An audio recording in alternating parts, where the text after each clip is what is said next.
Akashvani the message. दोस्तों, video शुरू करने से पहले हम आपको बता दें कि हमारा किसी भी धर्म या उसकी किसी भी आस्था को ठेस पहुंचाना नहीं है। यहां दी गई जानकारी सामान्य मान्यताओं और उपलब्ध जानकारियों पर आधारित है। तो चलिए वीडियो शुरू करते हैं। दोस्तों, हम पहले जानते हैं मक्का मदीना के बारे में। आखिर क्या है मक्का मदीना?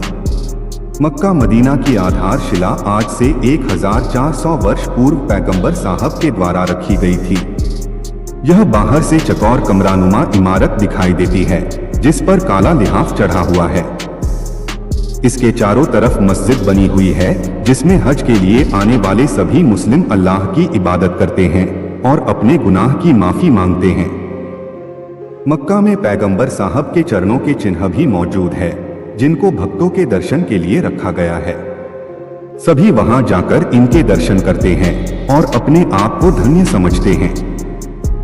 हालांकि इसके अलावा मक्का में एक काले रंग का पवित्र पत्थर भी है, जिसे मुस्लिम लोग चूमते हैं और मन्नत मांगते हैं।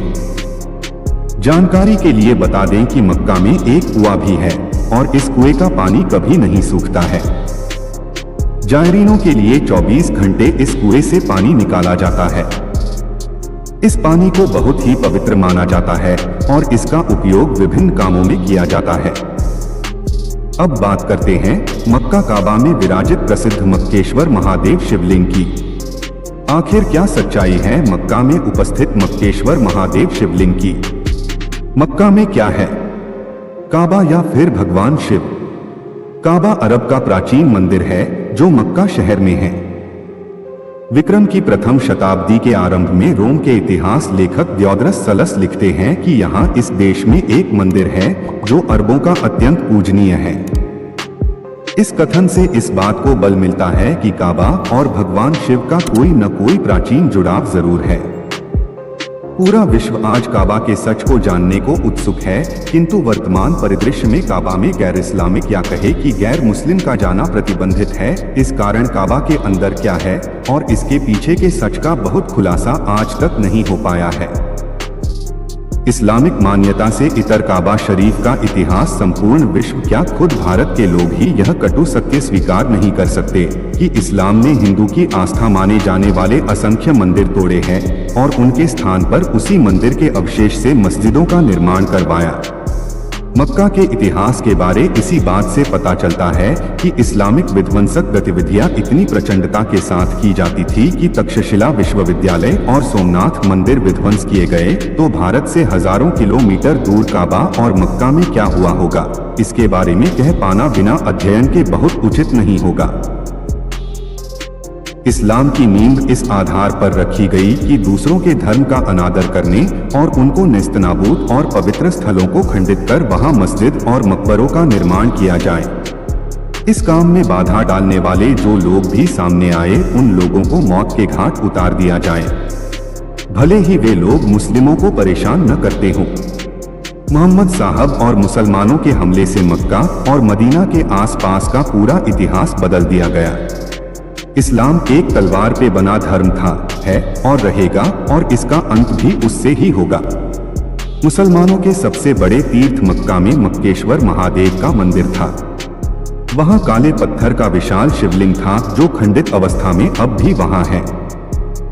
हज के समय संगे अस्वद, संग अर्थात पत्थर, अस्वद अर्थात अश्वेत यानी काला कहकर मुसलमान उसे ही पूजते और चूमते हैं।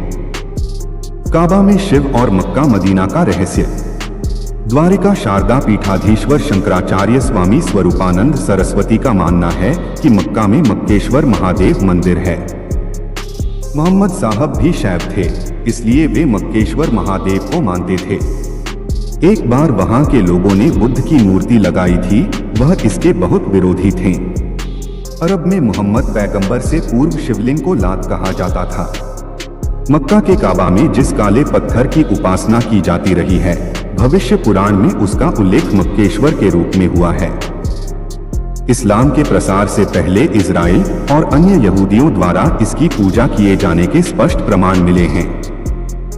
इराक और सीरिया में सुबी नाम से एक जाति थी, यही साबीन है। इन साबीन को अरब के लोग बहुदेववादी मानते थे। कहते हैं कि साबीन अर्थात नूह की कौम। माना जाता है कि भारतीय मूल के लोग बहुत बड़ी संख्या में यमन में आबाद थे, जहां आज भी शाम और हिंद नामक किले मौजूद हैं। विद्वानों के अनुसार सऊदी अरब के मक्का में जो काबा है, वहां कभी प्राचीन काल में मुक्तेश्वर नामक एक शिवलिंग था, जिसे बाद में मक्केश्वर कहा जाने लगा। मक्का के गेट पर साफ साफ लिखा था कि काफिरों का अंदर जाना गैरकानूनी है। कहा जा रहा है अब इस बोर्ड को उतार दिया गया है और लिख दिया है नॉन मुस्लिम्स का अंदर जाना मना है। इसका मतलब है कि ईसाई, जैनी या बौद्ध धर्म को भी मानने वाले इसके अंदर नहीं जा सकते हैं। मक्का मदीना के शिवलिंग का रहस्य क्या है, इसे इस्लाम पंथियों द्वारा सदा से छिपाया जा रहा है। मुसलमानों के पैगंबर मोहम्मद एक ऐसे विध्वंसक गिरोह का नेतृत्व करते थे जो धन और वासना के पुजारी थे। मोहम्मद ने मदीना से मक्का के शांतिप्रिय मूर्ति पूजकों पर हमला किया और जबरदस्त नरसंहार किया। मक्का के मदीना का अपना अलग अस्तित्व था, किंतु मोहम्मद साहब के हमले के बाद मक्का मदीना को एक साथ जोड़कर देखा जाने लगा। जबकि मक्का के लोग जो कि शिव के उपासक माने जाते हैं, मोहम्मद की टोली ने मक्का में स्थापित कर वहां पे स्थापित की हुई 360 में से 359 मूर्तियां नष्ट कर दी और सिर्फ काला पत्थर सुरक्षित रखा, जिसको आज भी मुस्लिमों द्वारा पूजा जाता है। उसके अलावा अलुज्जा, अल्लाह और मनात नाम की 3 देवियों के मंदिरों को नष्ट करने का आदेश भी मोहम्मद ने दिया और आज उन मंदिरों का नामो निशान नहीं है। हिशम इब्न अल-कल्बी 25 से 26। इतिहास में यह किसी हिंदू मंदिर पर सबसे पहला इस्लामिक आतंकवादी हमला था। उस काले पत्थर की तरफ आज भी मुस्लिम श्रद्धालु अपना शीश झुकाते हैं। किसी हिंदू पूजा के दौरान बिना सिला हुआ वस्त्र या धोती पहनते हैं, उसी तरह हज के दौरान भी बिना सिला हुआ सफेद सूती कपड़ा ही पहना जाता है। जिस प्रकार हिंदुओं की मान्यता होती है कि गंगा का पानी शुद्ध होता है, ठीक उसी प्रकार मुस्लिम भी अबे जमजम के पानी को पाक मानते हैं। जिस तरह हिंदू गंगा स्नान के बाद इसके पानी को भरकर अपने घर लाते हैं, ठीक उसी प्रकार मुस्लिम भी मक्का के आबे जमजम का पानी भरकर अपने घर ले जाते हैं। ये भी एक समानता है कि गंगा को मुस्लिम भी पाक मानते हैं और इसकी आराधना किसी न किसी रूप में जरूर करते हैं। मुसलमानों के सबसे बड़े तीर्थ मक्का में मक्केश्वर महादेव का मंदिर था। इस संबंध में प्रख्यात प्रसिद्ध इतिहासकार स्वर्गीय पी.एन. ओक ने अपनी पुस्तक वैदिक विश्व राष्ट्र का इतिहास में समझाया है कि मक्का और उस इलाके में इस्लाम के आने से पहले से मूर्ति पूजा होती थी और हिंदू देवी देवताओं के मंदिर थे। गहन रिसर्च के बाद उन्होंने यह भी दावा किया कि काबा में भगवान शिव का ज्योतिर्लिंग है। पैगंबर मोहम्मद ने हमला कर मक्का की मूर्तियां तोड़ी थीं। यूनान और भारत में बहुतायत में मूर्ति पूजा की जाती रही है। पूर्व में इन दोनों ही देशों की सभ्यताओं का दूरस्थ इलाकों पर प्रभाव था। ऐसे में दोनों ही इलाकों के कुछ विद्वान काबा में मूर्ति पूजा होने का तर्क देते हैं। हज करने वाले लोग काबा के पूर्वी कोने पर जड़े हुए एक काले पत्थर के दर्शन को पवित्र मानते हैं, जो कि हिंदुओं का पवित्र शिवलिंग है। वास्तव में इस्लाम से पहले मिडिल ईस्ट में पीगन जनजाति रहती थी और वह हिंदू रीति रिवाज को ही मानती थी। एक प्रसिद्ध मान्यता के अनुसार काबा में पवित्र गंगा है, जिसका निर्माण महापंडित रावण ने किया था।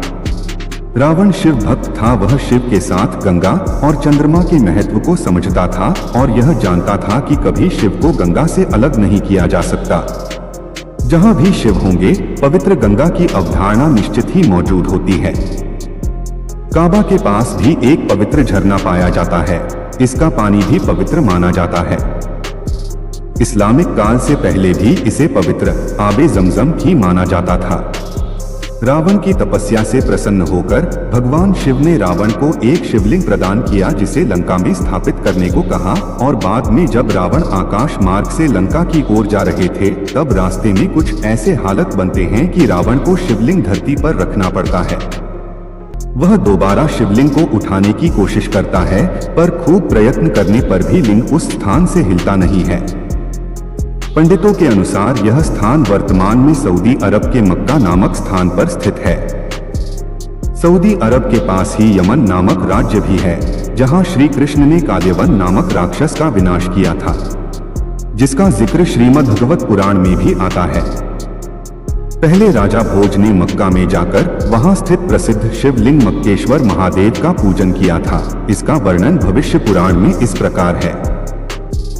नृपश्चैव महादेवम मरुस्थल निवासिनम गंगाजलैश्च संस्नाप्य पंचगव्य समन्विते चंदनादिभिराम्भ्यचर्य तुष्टाः मनसाहरम इति श्रुत्वा स्वयं देव शब्दमाह नृपायतम गंतव्यम भोज राजेन महाकालेश्वर स्थले।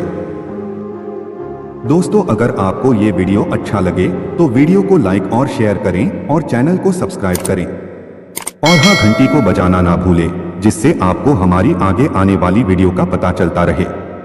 अब हम आपसे आज्ञा चाहते हैं।